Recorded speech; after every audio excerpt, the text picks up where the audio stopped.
Sosok yang satu ini dikenal memiliki kekayaan yang luar biasa. Meski berlimpah harta, namun ia hidup amat sederhana. Ia juga tak pernah perhitungan dalam bersedekah, hingga seluruh masyarakat Madinah dapat merasakan bagian dari kekayaannya. Akan tetapi, tak sedikit pun ia memiliki hasrat akan kedudukan serta kekuasaan.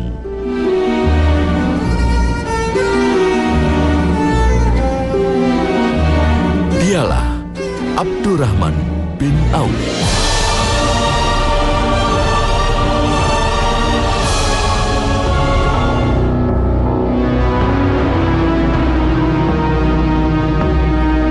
Nama aslinya adalah Abdu Amru. Ia berasal dari Bani Zuhro, sebuah suku besar Quraisy yang sama dengan suku asal Siti Aminah, ibunda Nabi Muhammad Sallallahu Alaihi Wasallam. Abdurrahman bin Auf lahir 10 tahun setelah tahun gajah, artinya 10 tahun lebih muda dengan Rasulullah.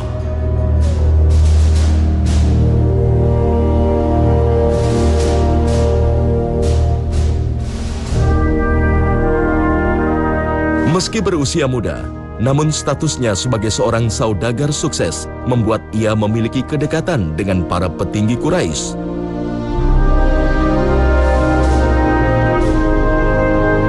Seperti Umayyah bin Khalaf dan Abu Bakar As-Siddiq.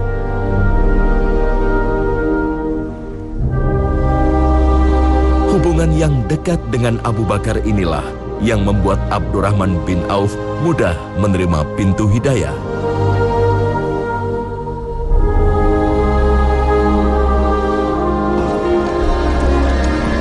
أشهد أن لا إله إلا الله وأشهد أن محمدا رسول الله. أشهد أن لا إله إلا الله وأشهد أن محمدا رسول الله. بورك فيكم وثبتكم الله على الإيمان.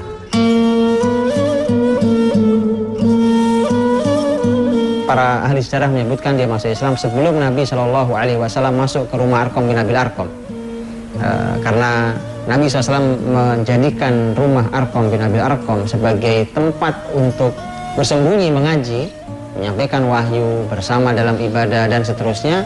Itu nanti kurang lebih setelah orang-orang Quraisy mulai menekan muslimin, kurang lebih di akhir tahun 4 kenabian.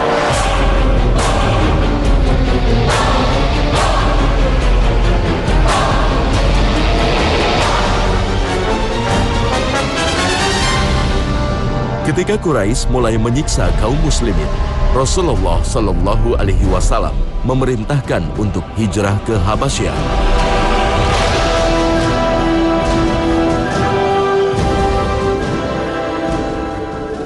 يقول رسول الله صلى الله عليه وسلم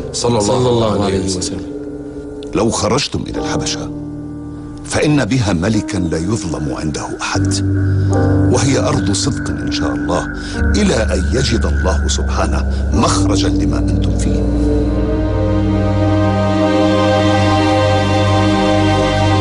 Sebagai orang yang memiliki kedekatan dengan Quraisy, Abdurrahman bin Auf berada dalam posisi aman. Namun kepatuhannya akan perintah Rasulullah Sallallahu Alaihi Wasallam untuk berhijrah. Dia rela menempuh perjalanan panjang menuju Habasyah bersama saudara-saudara seiman.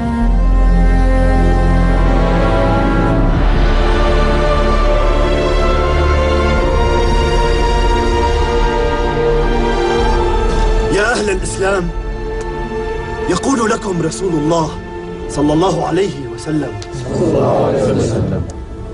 لقد صار لكم في المدينة أخوة ومنعة فهاجروا إليهم، فقد ظلمكم أهل مكة وعتوا وتكبروا وغالوا في المعصية والتشبر، فآذوكم في معاشكم وأبدانكم بما لا مزيد عليه، وقد أذن لكم بالهجرة فتهيئوا، فإن لكم في الأنصار عونا وأهلا ودارا ومنعا.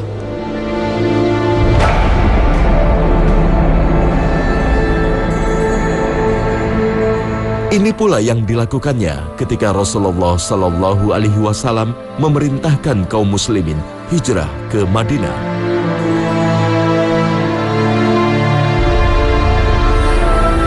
Bahkan ia rela meninggalkan seluruh aset kekayaannya di Mekah.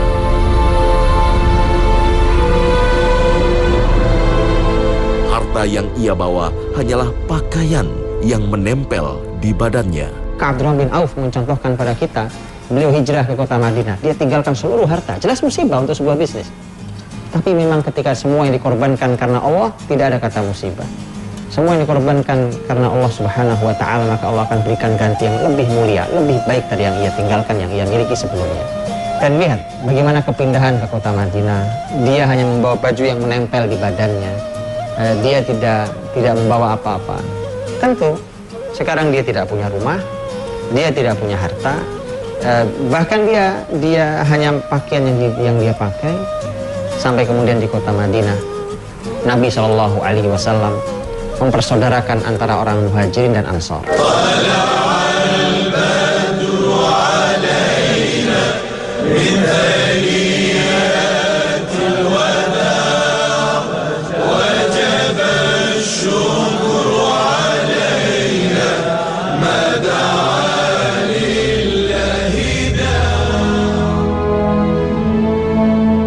Setibanya di Madinah, Nabi Muhammad Shallallahu Alaihi Wasallam mempersaudarakan kaum Muhajirin Mekah dengan kaum Ansor penduduk Madinah. Bentuk persaudaraan layaknya saudara kandung. Saat itu, Abdurrahman bin Auf dipersaudarakan dengan Sa'ad bin Rabi, seorang saudagar kaya raya asal Madinah. يا معشر المهاجرين والأنصار، يقول لكم رسول الله صلى الله عليه وسلم إنما المؤمنون أخوة فتآخوا فيما بينكم. فأبو بكر الصديق أخ لخارجة بن زيد الأنصاري، وعمر بن الخطاب أخ لعتبان بن مالك،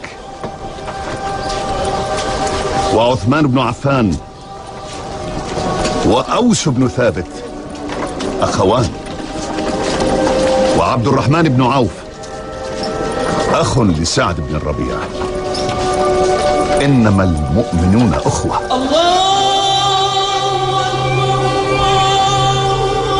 Abdurrahman bin Auf yang tidak memiliki harta pun akhirnya mendapat perhatian besar dari saudaranya, Sa'ad bin Rabi. Disinilah terjadi sebuah perbincangan antara Abdurrahman bin Auf dengan saudaranya, Sa'ad bin Rabi, yang dicatat dalam tinta emas sejarah Islam sebagai persaudaraan abadi yang didasarkan iman dan takwa. Ya akhi Abdurrahman, inna Rasulullah sallallahu alaihi wasallam قد آخى بيني وبينك وإن حقك علي أن أقاسمك ما أملك، فأنت أخي ولك علي ما للأخ على أخيه.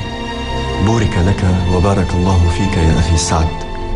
أعلم يا أخي عبد الرحمن أنني من أثرياء المدينة، ولي دور ونخيل وبساتين، أما المال فلك شطره، أما الدور والنخيل والبساتين فلك نصفها، أما من النساء فاختر واحدة لأزوجها لك.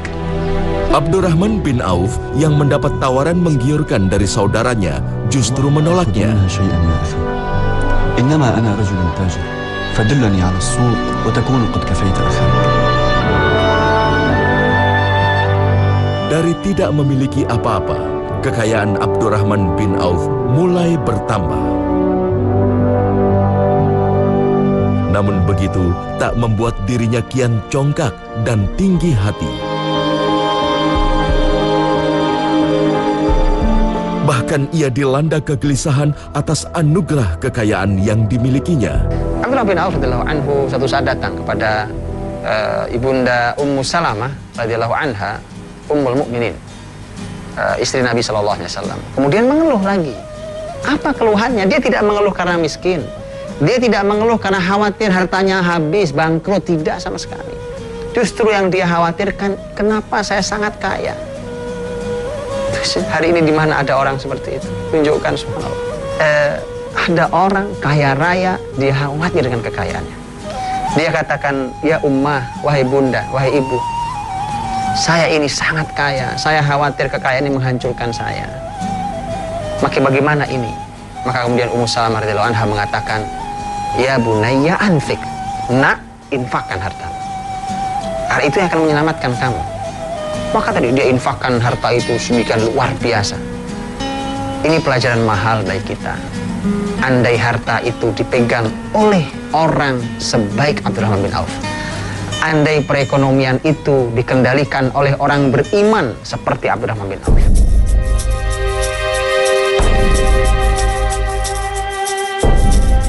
Abdurrahman bin Auf terus mendermakan hartanya. Apalagi semakin hari hartanya semakin berlimpah.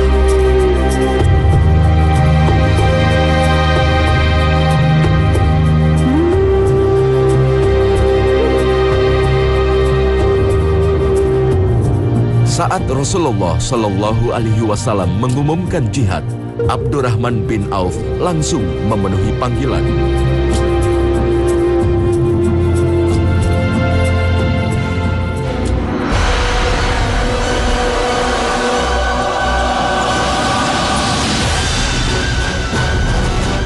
Ia bahkan tak segan mengeluarkan hartanya dalam jumlah besar untuk kepentingan jihad di jalan Allah.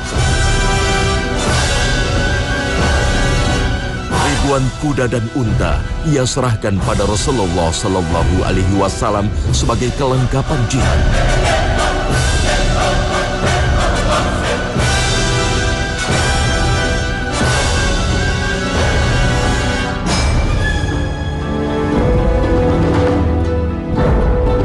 Hingga usianya memasuki paruh baya, Abdurrahman bin Auf terus mengorbankan segalanya di jalan Allah, termasuk jiwa dan hartanya. Abdurrahman bin Auf radhiyallahu anhu menjadi pelajaran mahal bagi kita ketika kita diingatkan Allah Subhanahu wa taala. Ini peringatan buat kita, buat negeri ini, buat negeri muslim manapun. Dalam surat Al-Isra ayat yang ke-16, Allah Subhanahu wa taala berfirman, "Wa idza aradna an nuhlika qaryatan amarna mutrafiha fafasaqu fiha fahaqqa 'alaiha al-qawlu fadammarnaha tadmira." Kalau kami, kata Allah, ingin menghancurkan sebuah negeri, maka kami perintahkan orang-orang yang hidup mewah itu untuk berbuat kebaikan. Tapi yang terjadi, mereka berbuat kefasikan. Mereka justru menjadi pelopor kefasikan. Maka Allah putuskan untuk Allah hukum negeri itu dan Allah hancurkan sehancur-hancurnya. Peringatan bahwa ternyata sumber besar kehancuran negeri bukan pada orang miskin, tapi justru pada keberadaan orang-orang yang hidup mewah dan menjadi penyebab sebuah kefasikan. Kemudian masyarakat ini diajari untuk berbuat fasik oleh orang-orang kaya itu. Maka andai harta itu dipegang oleh orang-orang seperti Abdurrahman bin Auf, maka Rasulullah SAW benar ketika Nabi mengatakan bahwa, kata beliau, ni'mal mal salih fil abdi salih, bahwa harta yang baik itu alangkah nikmatnya ketika harta itu ada pada hamba yang juga baik. Semua itu tiada lain hanya untuk mengabdi kepada agama dan kecintaannya pada Rasulullah Shallallahu Alaihi Wasallam.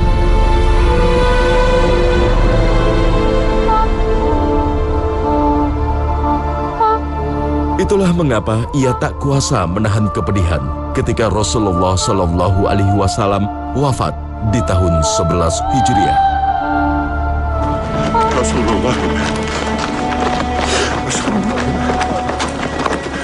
Rasulullah mat. Rasulullah mat.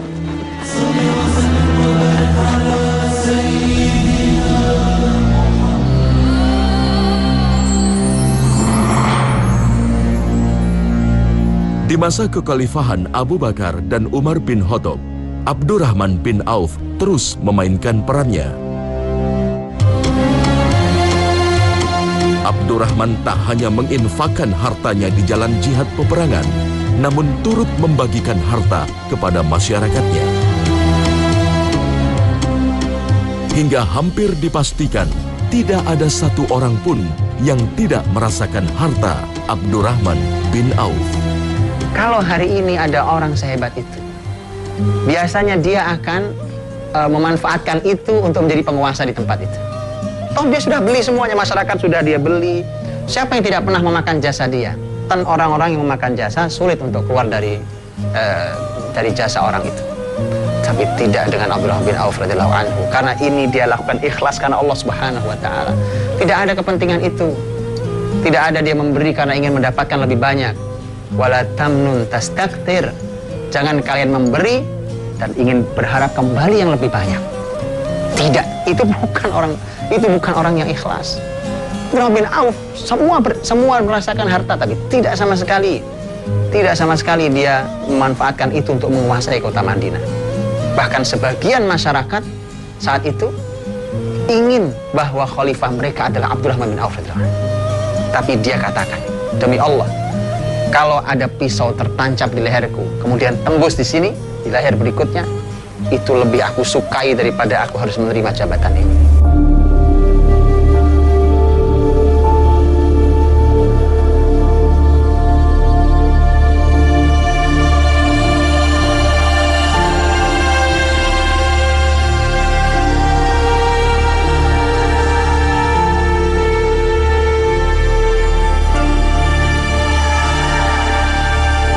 Meski seluruh masyarakat Madinah berhutang jasa karena kerap mendapat bantuannya, Abdurrahman bin Auf tak mau memanfaatkan keadaan ini untuk kepentingan jabatan.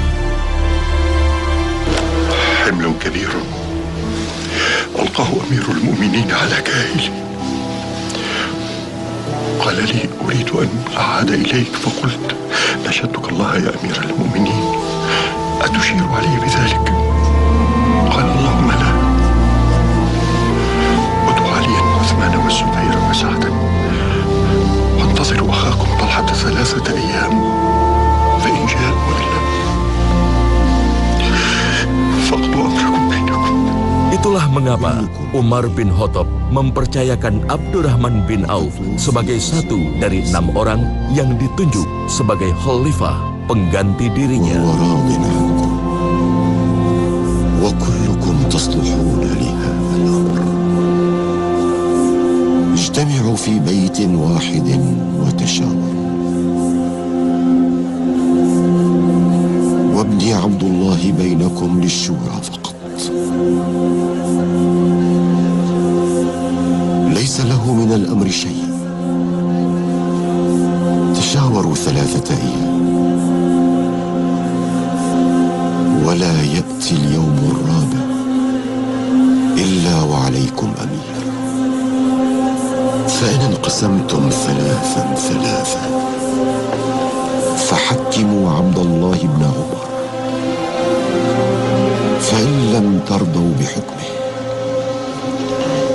فكونوا مع الذين فيهم عبد الرحمن بن عوف، فهو مسدد ورشيد، له من الله حافظ فاسمعوا. بسم الله الرحمن الرحيم، وأشهد أن لا إله إلا الله وأشهد أن محمدا رسول الله. Berkat kearifan dan kelapangan hatinya, sahabat mulia Utsman bin Affan pun menjadi khalifah. يا عثمان، هل أنت مبايع على كتاب الله وسنة رسوله صلى الله عليه وسلم وفعل أبي بكر وعمر؟ اللهم نعم. اللهم اسمع واشهد، اللهم اسمع واشهد، اللهم اسمع واشهد. اللهم إني جعلت ما في رقبتي من ذلك في رقبة عثمان. أيها الناس، تعالوا فبايعوا أميركم عثمان بن عفان.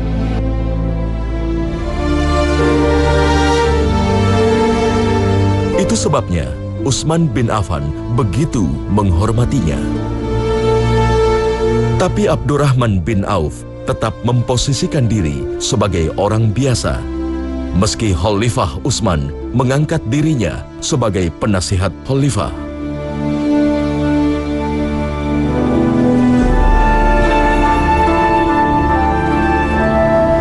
Kemuliaan Abdurrahman bin Auf inilah yang membuat Khalifah Utsman sempat berwasiat akan menyerahkan kekhalifahan pada dirinya di akhir hidupnya. Disebutkan dalam sejarah bahwa suatu hari Utsman sang khalifah mimisan, keluar darah dari hidungnya. Kemudian ada seseorang yang nampaknya melihat, karena usia Utsman juga sudah tua, mengatakan bahwa, Utsman, tidakkah kamu menulis pesan wasiat siapa yang menjadi penggantimu nanti? Maka Utsman pun menulis wasiat. Orang ini nampaknya tahu bahwa yang ditulis namanya adalah Abdurrahman bin Auf yang saat itu masih hidup, radhiyallahu anhu ajmain. Orang itu segera pergi ke Abdurrahman bin Auf, kemudian mengatakan, ya Busyra, kabar gembira buat Anda wahai Abdurrahman bin Auf, bahwa pengganti setelah Utsman adalah Anda. Tapi lihat kalimat Abdurrahman bin Auf, kemudian Abdurrahman bin Auf berdoa, ya Allah, kalau benar bahwa yang tertulis sebagai pengganti Utsman kelak adalah saya, maka wafatkan saya sebelum Utsman meninggal. Dan sejarah menyebutkan hanya berjarak beberapa bulan setelah kalimat itu, maka meninggallah Abdurrahman bin Auf radhiyallahu anhu, meninggal bahkan beberapa tahun sebelum Utsman meninggal. Ya Habibi ya Rasulullah, ya Syekh Nazim Sultan Allah, ya Syekh Hisham Waliullah.